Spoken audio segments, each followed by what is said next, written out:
welcome back. Our guest tonight is an active duty soldier from the hashtag I Didn't Join campaign. Maybe you guys have seen this. It's been demonized in the public. Some people saying this is a hoax. This is a very real movement, very real people that you're about to see. You're about to see one of these guys right now. And these are just people who are fed up with the war lies, with the propaganda, and they know, like Alex says on the show all the time, active duty military and police, they know what's going on, and this is one of the guys right here. All right, thanks for joining us, Evan. Hi, how you doing? Really good. Now, I want to confirm to people that you are active duty military, so can you tell us who you are and what your experience is? Yeah, sure. My name's Evan Klocinski. I've been an active duty U.S. Army service member for 6 years now. I have one deployment to Iraq. It's been kind of a stepping stone in my life to be a service member and to learn skills and some trades that I otherwise probably wouldn't have learned outside of it. I'm currently going to be deploying again here soon to Afghanistan. And other than that, I'm just proud to serve my nation and the people of America. And we definitely do appreciate your service. Now, Evan, can you tell us a little bit about the hashtag I Didn't Join campaign and what prompted you to become involved? I haven't had my Twitter account for very long, and I haven't done a whole lot on it. And then one day I decided to check it out, and I saw this, and I've always been a follower of Alex Jones on there and a number of other news media outlets. You got to be fair and balanced, so you got to get the story from all sides as it's being told. Mm-hmm. And I came upon a posting from the Alex Jones show, and it was about the hashtag I Didn't Join. And I saw that other service members are willing to, stick their neck out on the line and to stand up for what they believe in. And that I think it's pivotal and critical for those of us in the service to let our leaders know, hey, what you're doing isn't right, and that we share the same view as the rest of the people of our country. I won't say the rest of us, because it is right now, 60-40 that do not favor action in Syria. But like those other service members, I share that opinion, and it dawned on me that what they're talking about is, in Afghanistan and in Iraq, we fought insurgents and people of the Taliban, and most importantly, Al-Qaeda. And there are Al-Qaeda in Syria, and apparently we're supporting them. So I'm going to fight them in one country, mm-hmm. and help them in another. It doesn't make sense. Why would anybody with a shred of common sense think that that was an okay thing to do? It doesn't make sense. I've lost friends, I've lost brothers and sisters in the military to those exact same people. And now they're considering this, that you're gonna put us in that same area to help those people who want to kill us. It doesn't make sense. Now, Evan, I've come to the knowledge that not everybody in the military feels the same way as you do. You said you have a good majority, 60-40 or so, you said.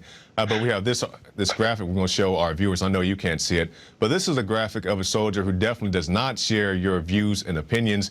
He's saying you don't join to say I refuse. Maybe you've seen this. I'm not sure if you have. Exactly. But he says, stop making your signs and get the F back to work. Yep. What do you think about that? That one right there, there's a blatant difference between blindly following and loyally serving. Mm-hmm. And that guy is a blind follower. He will be the person who, when they order you to fire on American citizens, God forbid, he's going to be the kind of guy who's going to pull that trigger, instead of looking back and going, are you serious, and questioning that completely unlawful order. Mm-hmm. That's who that guy is.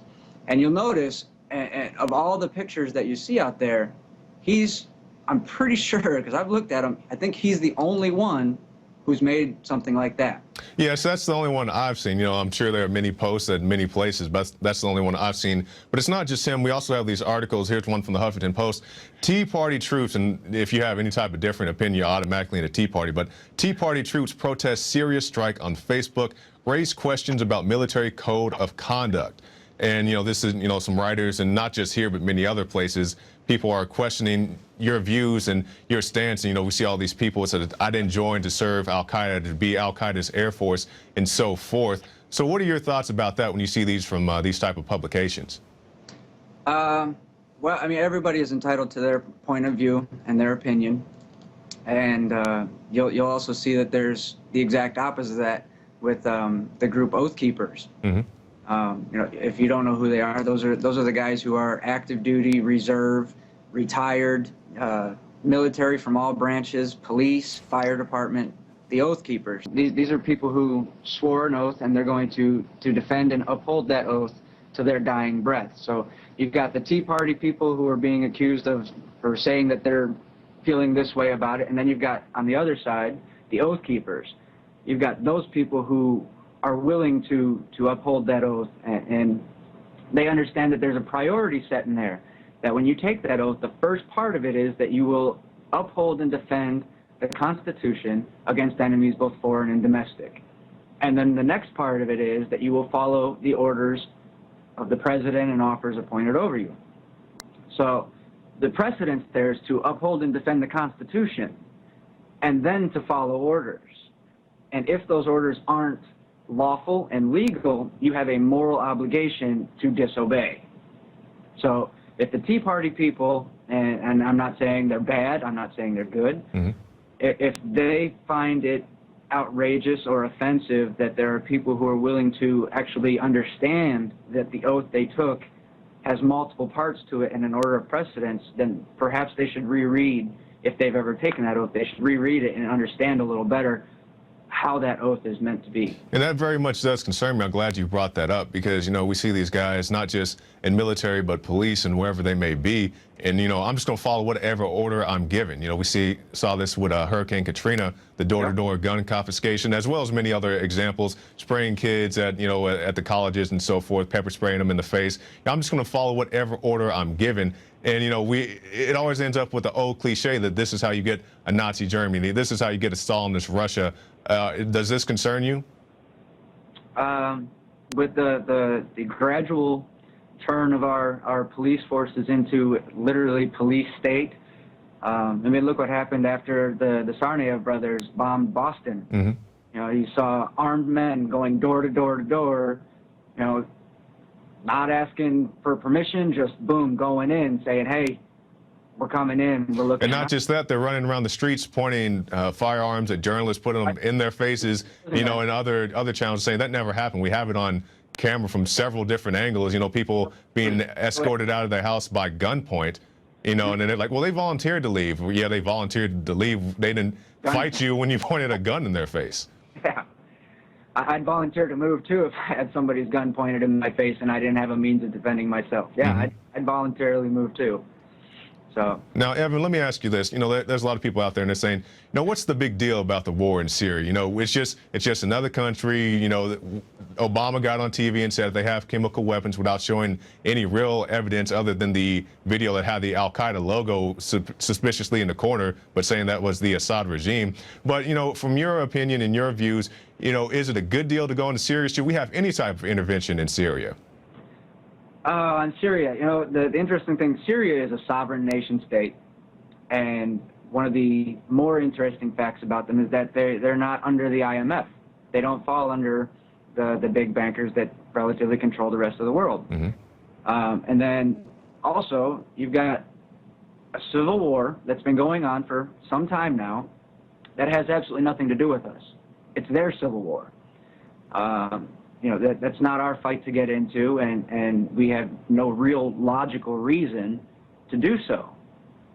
The international laws state that you don't go and interfere in somebody else's civil war unless they ask you to. And as the rebels are not a recognized state, they do not have a governmental authority, they can't do that. We can't go in and say, hey, we're going to help these guys now, because we're going to support them and provide them money and weapons. We can't do that. It violates international law in itself. Now, if Assad said, hey, I need you some help here. Which is not happening, but yeah, go ahead. I know I haven't been the best guy. I'm a bit of a dictator, but I could use some help here. He has the international legal authority to do that. And then you look at the rebels and the makeup of them, who they are. Radical Islamists, some moderate Islamists, as Secretary of State Kerry has pointed. And John McCain has said these are moderates. Even though he goes out there and hangs out with the people and says, I was never hanging out with no terrorist. Those people he was hanging out with are actual identified terrorists, yeah. I saw that too. It's kind of a chuckle there, but at the same time, I mean, look at who he is. And then a good portion of those, they're a bit more than just radical. They're Al-Qaeda. They're CIA and FBI terrorist watch list groups. Al-Qaeda, the Al-Nusra Front, blatantly murdering and killing civilians. And then, the other day, the video came up and it hit, I believe the New York Times published a picture right on their front page of 7 men laying face down in the dirt who were then executed and left in an unmarked grave. Those are, by John McCain and John Kerry standards, those are apparently the moderates we're dealing with over there. Exactly. Differ on that. Now, Evan, our time is short. Can you just give us what your last closing thoughts? I would hope that the citizens of our nation will look deeply into the truth and what's actually happening, look into their conscience and realize that, yes, some of these events are tragic and what happened is not a good thing, but also that it's not our place to police the world. And I would hope that they would urge their representatives and senators in D.C. and over there at the White House, let them know that, hey, we don't approve, and that for 200 plus years our government has worked for us and we don't work for them, and that they have the obligatory requirement to listen to the will of the people. And if the people have spoken, then that's it. If the people say, by majority, don't do it, then you can't do it. And our representatives need to listen. If we say don't do it, then your vote is no, my people have spoken. Simple as that. Wake up, America. Your government works for you, not the other way around.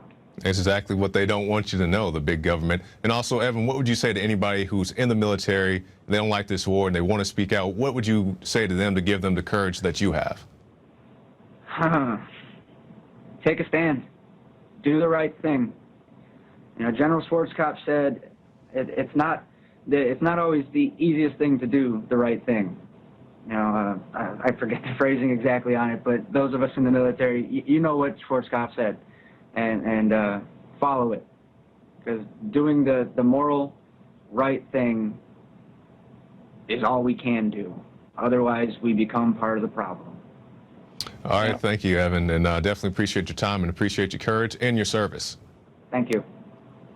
And there he goes. It takes great courage not only to fight in the United States military, but also just to do one of the things that Evan just did, to speak up, speak out, because there's so much pressure from the higher ups, other soldiers, on your case, like you said, he's lost friends and family because of these matters. But it's a very important issue to speak up and speak out about. And another way you can get the word out is to get the new INFOWARS magazine. This month's cover has President Obama, and it's all about the political correctness campaign. The war against rodeo clowns and all that good stuff is right here in this month's INFOWARS magazine. So stay tuned, because right after this break, Leanne McAdoo is going to be back in this chair talking to Christopher Green about his encounter with John McCain. Now you can watch the INFOWARS Nightly News streaming live as it happens for free. Check it out at infowars.com/show.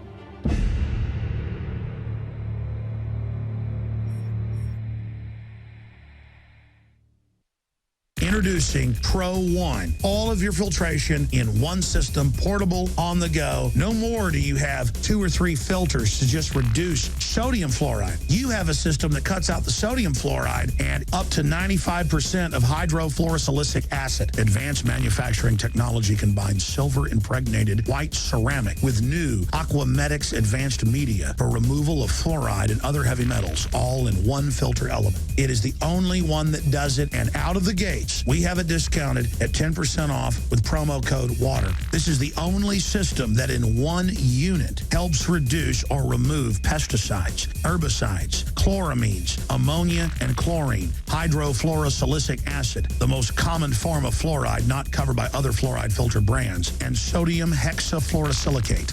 Get your Pro Pure with the new Pro One filter today at InfoWarsStore.com or by calling 888-253-3139.